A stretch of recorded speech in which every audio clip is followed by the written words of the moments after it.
Okay, what I did here is I took that timing disc and I cut a hole right here so I can get to this nut down here.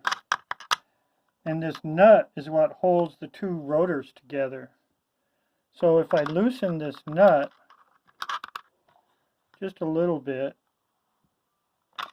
now I can change the offset, see that, of how the magnets line up. And I noticed what I just did, my last video of my testing, I was saying that the center of this magnet had the edge of this magnet on it, right? But actually it was more like about here. It's about like there, what I just tested. So I'm going to move this over so the center of this magnet is on the edge of this magnet. And then after I move it over, I tighten up the nut down here.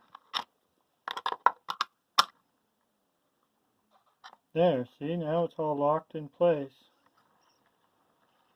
So that's now I can while everything's together, I can loosen this nut and change this a little bit and go like 1 degree at a time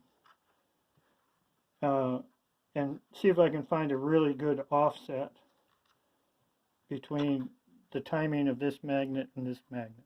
So that's what I just did. Okay, thanks for watching.